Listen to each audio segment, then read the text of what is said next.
Black board education में आप सभी का स्वागत है। आज हम यह जानेंगे कि पृथ्वी, सूर्य, चंद्रमा यह किस कारण आकाश में लटका हुआ है। इसका जवाब होगा ग्रेविटेशन। ठीक है, तो इस वीडियो में हम ग्रेविटेशन के बारे में जानेंगे कि गुरुत्वाकर्षण क्या होता है। इस वीडियो का PDF अगर आपको चाहिए तो हमारे इस टेलीग्राम को ज्वाइन कर वहाँ से आप प्राप्त कर सकते हैं। ठीक है, जानते हैं ग्रेविटेशन क्या होता है, गुरुत्वाकर्षण क्या होता है। गुरुत्वाकर्षण वह गुण होता है जो दो द्रव्यमानों, ठीक है, दो मास के बीच में आकर्षण का माने गुण होता है, वह आकर्षित करता है। दो द्रव्यमानों के बीच में जो आकर्षण होता है वही गुरुत्वाकर्षण होता है। गुरुत्वाकर्षण एक फोर्स है क्योंकि यह दो वस्तुओं के बीच में लग करके और खींचता है। ठीक है, दो द्रव्य माने यहाँ पर ध्यान दीजिएगा कि दो पिंड यहाँ पर दिखाया गया है, एक पृथ्वी है और एक चंद्रमा है। ठीक है, दोनों के बीच में जो है एक गुरुत्वाकर्षण बल लग रहा है, दोनों एक दूसरे को खींच रहे हैं। ठीक है, इसी तरह से बहुत सारे जो है आकाश में बहुत सारे ग्रह नक्षत्र हैं जो एक दूसरे को सभी खींचते हैं और इस कारण से वे स्थित रहते हैं। ठीक है, तो गुरुत्वाकर्षण के कारण ही सभी चीज़ आकाश में लटके हुए हैं और यह जो है अपनी सीमा का उल्लंघन नहीं करता है। इसका जो नियम है गुरुत्वाकर्षण का, यह सबसे पहले न्यूटन ने दिया। हालांकि कई भारतीय वैज्ञानिक भी इसके बारे में बताए हैं। ठीक है, देखिए ब्रह्मांड में जो है इस ब्रह्मांड में चार फंडामेंटल फोर्स होते हैं। ठीक है, उसमें से प्रमुख जो फोर्स होता है, जो प्रमुख बल है वह है गुरुत्वाकर्षण बल। ठीक है, जो जिसकी सीमा जो होती है अनंत होती है, अर्थात इसका रेंज जो है बहुत ज़्यादा होता है। ठीक है, इसलिए यह कमज़ोर बल भी होता है। चूँकि किसी भी चीज़ का जो सीमा बढ़ जाती है तो उसका जो जो इंटेंसिटी होता है, जो क्षमता होता है, वह कम हो जाता है। लेकिन कह रहा है कि वस्तु जैसे जैसे दूर जाती है उसका प्रभाव कमज़ोर हो जाता है। ठीक है, 1680 में न्यूटन ने गुरुत्वाकर्षण का नियम प्रस्तुत किया। ठीक है, हालांकि इसके पहले भी भारतीय जो खगोलविद है या गणितज्ञ कहिए, जैसे ब्रह्मगुप्त ने इसका नाम दिया था गुरुत्वाकर्षणम। ठीक है, और भी भारतीय खगोल शास्त्री रहे भास्कराचार्य द्वितीय, उन्होंने एक अपने पुस्तक लिखा है सिद्धांत शिरोमणि, उसमें भी इसका वर्णन किया हुआ है। ठीक है, चलिए हम न्यूटन का गुरुत्वाकर्षण नियम को समझते हैं। न्यूटन ने जो नियम दिया है गुरुत्वाकर्षण का, उसके अनुसार किन्हीं दो पिंडों के या वस्तुओं के बीच जो आकर्षण बल होता है उसके द्रव्यमान के गुणनफल के डायरेक्टली प्रोपोर्शनल होता है, सीधे समानुपाती होता है। ठीक है, देखिए यहाँ पर दो वस्तु है, एक वस्तु चंद्रमा मान लेते हैं, एक वस्तु पृथ्वी मान लेते हैं। यह जरूरी नहीं कि चंद्रमा और पृथ्वी ही रहे, कोई भी वस्तु हो सकता है, हम या आप भी हो सकते हैं, हम और पृथ्वी भी हो सकता है, चंद्रमा सूरज भी हो सकता है।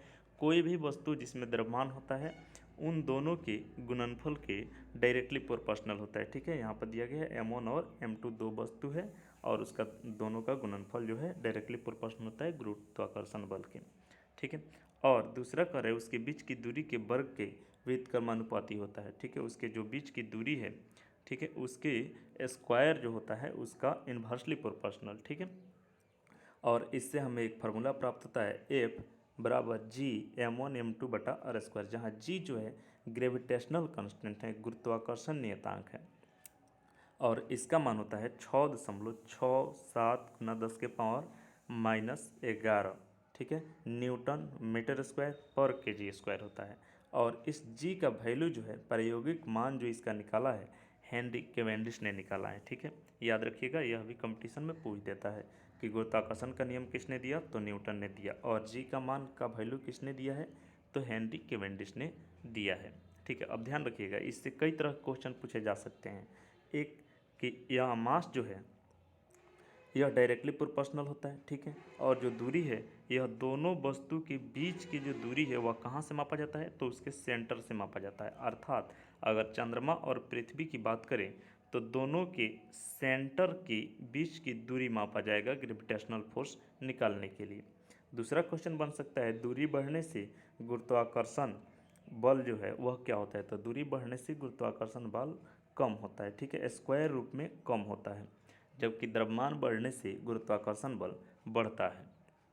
ठीक है, चलिए गुरुत्वाकर्षण बल के कारण कुछ जो चीज़ है वो उदाहरण देखिएगा, जैसे समुद्र में ज्वार भाटा का आना चंद्रमा और सूर्य दोनों के कारण आते हैं, लेकिन चंद्रमा का प्रभाव जो है ज़्यादा होता है, इस कारण ज्वार भाटा उत्पन्न होते हैं। ज्वार भाटा क्या होता है?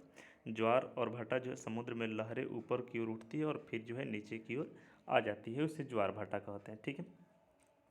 और दूसरा जो है सूर्य के सभी गैस को रोक कर रखे हुए है। सूर्य में जो है हीलियम, हाइड्रोजन, ये सभी गैस जो है वहाँ पर रुका हुआ है, इसका कारण भी ग्रेविटेशन है। अब जरूरी नहीं है कि सूर्य के पास ही सभी गैस है, जैसे पृथ्वी के पास भी गैस है। ठीक है। सभी ग्रहों, नक्षत्रों, जो भी चीज़ है उसके पास अगर जितना ग्रेविटेशन होगा उसके पास गैस रहेगा। चंद्रमा के पास ग्रेविटेशन कम है, इस कारण से वहाँ गैस जो है बहुत कम पाए जाते हैं। दूसरा है कि वह बल जो ज़मीन पर चलने में मदद करता है। ठीक है। ज़मीन पर चलने के लिए भी गुरुत्वाकर्षण बल हम जानते हैं कि सभी वस्तुओं में होती है और वह खींचती है। तो पृथ्वी में भी गुरुत्वाकर्षण बल है और वह खींचती है, जिस कारण हम इस पर चल पाते हैं। चलिए अब इस पर जो है कुछ क्वेश्चन देख लेते हैं। पृथ्वी का वायुमंडल किसके कारण जो है इस पर वायुमंडल है मन धारण किया हुआ है? तो इसका एक ही आंसर हो जाएगा, ग्रेविटेशन। ठीक है, गुरुत्वाकर्षण। और पृथ्वी जिस बल से खींचती है किसी वस्तु को उसको ग्रेविटी कहते हैं। ठीक है। दूसरा क्वेश्चन कर रहा है, यदि दो द्रव्यमानों के बीच की दूरी दुगुनी कर दिया जाए तो उसके बीच गुरुत्वाकर्षण बल क्या होगा? ठीक है। ऑप्शन है दुगुना हो जाएगा, घटकर आधा हो जाएगा, चारगुना हो जाएगा और यह एक चौथाई रह जाएगा। ठीक है। तो ध्यान दीजिएगा कि दूरी दुगुना करने से 1/r² होता है। ठीक है। तो दूरी को दुगुना कर देने से उसकी जो फोर्स है वह एक चौथाई रह जाएगा। ठीक है।